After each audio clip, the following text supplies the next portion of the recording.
الحدوته بتبدا يا جدع، وبنشوف اتنين من حراس البيت الابيض بتوع الرئيس واقفين عمالين يتكلموا على التدريبات اللي هم كانوا بيعملوها زمان. وبعدها بيبدا واحد منهم يتكلم على ابنه اللي ما كانش شايفه من فتره، الواد ده راح فين. وبعدها بنشوف فجاه كده ان الارض بتتشق وبيخرج من تحتها وحشين كده اسمهم الاخوين مولر، وبيبداوا ان هم يهاجموا على المبنى وبيكونوا عايزين يقتلوا الرئيس. طب الرئيس انا مالي يا لمبي. المهم لحد لما بيجي فريق من ابطال الخارقين وبيبداوا ان هم يضربوا فيهم، وبيحاولوا ان هم يمنعوهم من ان هم يقتحموا المكان، وبيكونوا بينقذوا الناس من حوالين المبنى كمان، فاهم انت، بنعمل كل حاجه مع بعض. وبيفضلوا بقى يا باشا في اشتباكات ويضربوا في بعض لحد لما يقدروا الحمد لله ان هم يخلصوا من الوحشين دول. وبعدها بنشوف ولد في الحمام يا عم الحاج اسمه جريسون، وبيشوف الاخبار في المجلات عن اللي حصل، وبتكون امه بتدخل عليه عادي جدا الحمام ولا تاخد في بالك. وبعدها بيكون الواد ده هو ابن البطل الخارق اللي اسمه نولان، واللي بيروح البيت وبيكون هو ومراته واخدين راحتهم قوي كده قدام ابنهم فيها يا جدعان. المهم بعدها عمك نولان بيقول لابنه ان هو قريب القوه الخارقه بتاعته هتظهر وان هو ما يستعجلش، يعني عادي جدا يا الصحاب اتقل شويه. المهم بعدها بنشوف عمك جريسون وهو خارج وبيكون شايف ابوه بيطير عادي جدا، وبيحاول ان هو ينط ويطير زيه بس شكله عبيط قوي صراحه.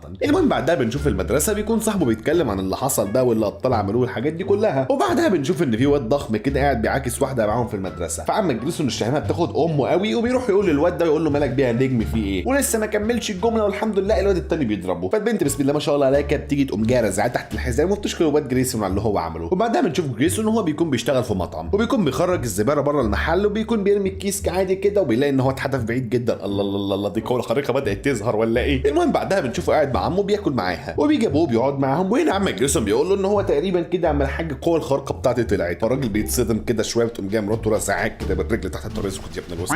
المهم فبيقول له حلو جدا يا حبيبي وان شاء الله نتدرب مع بعض من بكره. وبعدها بنشوف عمك جريسون بيفتكر زمان بقى وهو طفل صغير، وبيحكي له على ان هو عنده قوه خارقه وان هو من كوكب اسمه فولتروم، وبيقول له ان هو من الكوكب ده، وان المخلوقات اللي عايشين في الكوكب ده بيكونوا خارقين جدا واقوياء والصراع وقامدين فشخوله صراحه. ولما بيوصلوا لسن معين بيتبعتوا للكواكب الثانيه عشان يساعدوا الحضاره الاقل تطورا منهم، وان هو وصل للارض ومن هنا اتعرف على امه واتجوزوا وخلفوه. وبيقولوا ان هو في يوم من الايام هيكون برضه عنده قوه خارقه زيه. وبعدها بنشوف ان الواد بيحاول ان هو يطير، وبيلاقي نفسه عارف يطير فعلا، بسم الله ما شاء الله ايه الحلاوه دي. المهم بعدها بيكون مش عارف يتحكم في طيرانه وبيقع على الارض، وبيصحى تاني يوم وبيروح مع ابوه عشان يعلمه ازاي يتحكم في نفسه. وبعدها بيقول ان هو لازم يكون هادي ومش مركز بس غير في الطيران، وبيقول ان هو يركز في الاتجاه اللي هو هيطير فيه. وبعدها بقى بيكون بيدربه على الهبوط، انت بعد ما تطير هتهبط اكيد. المهم ولكنه بيقع مش بيعرف يظبطها صراحه. وبعدها عم الحاج بيقوم جاي ابوه مدربه على الضرب وهو طاير، فاهم، بيقعد يلسوع فيه، وطبعا بيضربوه جامد، يعني مش عارف انا ايه الاب ده. وبيقول له اسف معلش يا ابني بس الاشرار مش هيبقوا حنينين عليك صراحه ان هو بيضربوك على مؤخرتك. المهم بعدها بيروحوا البيت، وعمك نونان بيقول لمراته ان هو ما كانش مستعد ان الموضوع بتاع القوه الخارقه ده بتاع ابنه يتاخر كده صراحه. وبعدها بنشوف عمك جريسون في المدرسه، والواد الضخم ده بيروح يغلس عليه تاني، ولما بيجي يضربه كده بيلاقي ان هو قوي جدا ومش بيتوجع، وبيبدا بقى فاهم ان هو ايه يمشي ويسيبه. اضرب كمان مش بحس، خلاص بقى ما عنديش دم. وبعدها بنشوف عمك جريسون متنكر وبيلف في الشوارع وبيطرد مجرمين، وبيكون معاهم وحش كده، وبيفضلوا يضربوا في بعضيهم لحد لما ابوه بيجي يخلص الموضوع ده وبياخده ويمشي. وبعدها بياخده على السطح كده، وبيكون متضايق جدا منه ان هو في الشوارع بيكون في مواجهه واي حد ممكن يعرضه الخطر والحاجات دي كلها. بس عمك جريسون بيزعق فيه وبيقول له ان هو كل اللي بيعمله بس عشان عايز يبقى زيه مش اكتر، عايز ابقى خارج زيك يا بابا. المهم فعمك نولان جريسون بيصعب عليه صراحه، بيقول له انا هعوضك ما تقلقش. وبعدها بيروح بيه للخياط اللي عمل له البدله بتاعته، وبيقول له يعمل واحده لجريسون ابنه، وبعدها بيختار البدله كده فاهم من عنده، وبيفضل يقول له ان هو عايز رمز كده يعمله عشان يكون ايقوني. فالراجل بيقول له حاضر من عينيا هعمل لك، عايز رمز سوبرمان ولا ايه. المهم بعدها بنشوف ان امه بتزعق له عشان عمال يحاول ان هو يهبط من الطياره وبيبهدل البيت حواليه اصلا. وبعدها بيقعدوا يتكلموا مع بعض، وبيحاول ان هو يطمنها ان كل حاجه هتكون بخير وهتكون فخوره بيه، ما تلاقيش يا ماما ولا بك زي الفل. المهم بعدها بنشوف بيتدرب مع ابوه، بيحس ان هو مش هيقدر يعمل حاجه، وبعدها ابوه بيقول له ان دي رحله طويله جدا يا ابني لازم تمر بيها وتستحمل وتكون اقوى عشان تقدر توصل اللي انت عايزه. المهم بتشوفه بعدها رايح فاهم انت بالبدله باللوجو الجديد، وبنشوفه لابس البدله الجديده وبيفضل يطير في المدينه وبيكون مبسوط جدا بالفاهم انت البدله دي، ما هو عيل عبيط صراحه، انا لو مكانه هبقى مبسوط. المهم بعدها بنشوف انفجارات واشتباكات ما بين البوليس ضد اشرار وكده فاهم، عمالين يفجروا في اللي حواليهم. وبعدها بيوصل عمك جريسون وبيفضل يضرب فيه كتير فاهم انت لحد ما بيقدر ان هو يهزم الشريط ده ويخلص منه. وبعدها بنشوف بطل سريع كده عامل شبه عمك فلاش اسمه جوردن، وبيكون قاعد مع حبيبته وكل شويه بيقوم بسرعه ينفذ مهمه ويرجع لها تاني عادي فاهم يكمل الكلام معاه. وبعدها بنشوف بالليل هجوم من العصابات كده، وبنشوف الابطال الخارقين واللي كل واحد بيكون بيشتغل في وظيفه معينه، بيسيب الشغل بتاعه في الوقت ده وبيروح جري عشان يوقف الاشرار والعصابات. وبعدها بنشوف الابطال متجمعين في سفينه بتاعتهم، وفجاه كده بيجي عمك نولان وبيبدا ان هو يضرب فيهم، وكمان هم بيبداوا ان هم يضربوا فيه، انت هتضرب فينا واحنا هنسكت لك ولا ايه. المهم بيكون هو قوي جدا وعنيف جدا، والخناقه بتكون عنيفه وكلها دم وتقطيع وقرف صراحه،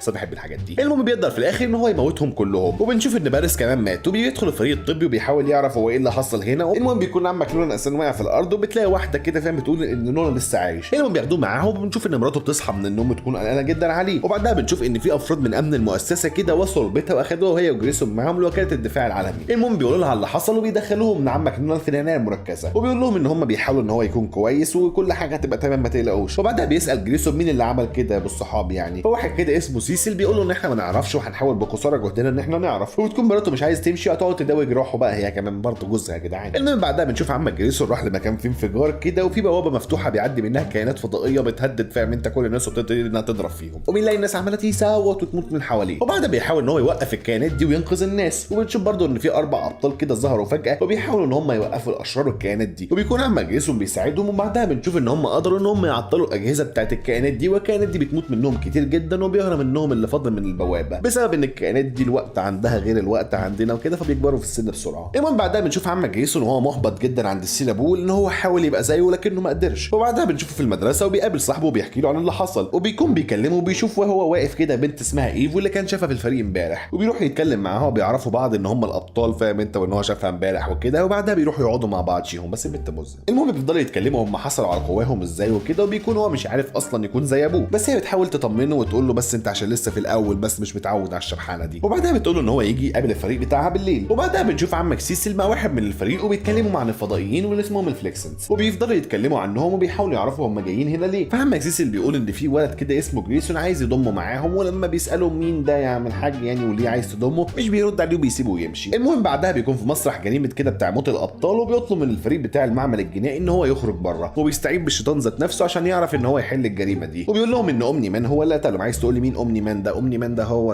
ابو جريسون اللي هو نولان، هو اسمه اومني مان، الاسم الخارج بتاعه اومني مان. المهم بعدها بيمشي عمك سيسل وبنشوف عمك جريسون رايح مع ايف وبيطير معاها كده فاهم في كل مكان، وبتاخده توديه للمكان بتاع الفريق ويبدا ان هو فاهم يتعرف عليهم روبرت ودوبليكيت وريكس. وبعدها بيكون عمك ريكس اللي هو روبوت بيتكلم عن الكائنات دي، وبعدها بيقول ان هو عايزه معاه في الفريق وبيوافق. وبعدها بنشوف عمك جريسون في المستشفى ويكون قاعد مع ابوه، وبتيجي امه بتعتذر انها ما بقتش مهتمه بيه. وبعدها بيروح يزور واحده كبيره كده كان جايبها من المعركه، وبتكون الست دي تعبانه جدا. وبعدها بنشوف في المدرسه وبيكون قاعد مع صاحبه، وبيكون هو مع صاحبه فاهم مش عايز ان هو يركز مع ايف اصلا، بس بيكون واقع اصلا في حبها وبيروح يطير معاها تاني يعني. وبيروحوا يقابلوا الفريق وبيكون الفضائيين رجعوا تاني هاجموا الارض. الله انتوا في ايه بقى؟ المهم يبداوا ان هم يضربوا فيهم وبيكونوا بيموتوا الناس، وبعدها بيفضلوا يشتبكوا مع بعض. وبعدها بنشوف ان في واحد منهم عمال يستخدم القوه بتاعته، بس في واحد من الكائنات الفليكسنز دول فاهم انت كان بيلاحظ عمك جريسون وهو كان فاهم عمك جريسون معلم عليه قبل كده، فبيلاحظ ان هو كان مركز مع عمتك ايف، فبياخدها وبيحط لها حاجه كده فاهم انت تكتب نفسها انا هخطف البت دي. فعمك جريسون بيتعصب جدا وبيطير ياخده فاهم وبيفضل ان هو يضرب فيه وبيروح ينقذ عمتك ايف. وبعد كده بنشوف ان الحاجات اللي كانوا لابسينها على ايديهم دي اللي كانت حامياهم من ان هم يموتوا، وبيضلوا فريق يهاجموا فيهم ويموتوا فيهم كتير جدا لحد لما بيهربوا منهم في الاخر فاهم انت زي ما حصل المره اللي فاتت. المهم بعدها بيجي لعمك جريسون مكالمه، وبعدها بيطير على ابوه وبيكون ابوه فاق اصلا، بيكونوا فرحانين جدا بده هو وامه. وبعدها بنشوفهم عمالين لسه يتدربوا على الضرب مع بعض وكده، وبيجي عمك سيسل وبعدها بيقول لهم ان هم رصدوا جسم فضائي جاي ناحيه كوكب الارض، وبيكون عايز عمك نولان ان هو يروح يوقفه، بس مراته بتقول له لا مش هينفع انت لسه تعبان اصلا. فعمك جريسون بيقول له روح انا بقى ما تقلقش. المهم فبيروحوا وبيلاقي الكائن ده وبيفضلوا يضربوا في بعضيهم لحد لما بيحسوا بسوء تفاهم كده، وبيقعدوا على القمر كده شويه. بيقعدوا عليا ايه اللي بيقعدوا عليا؟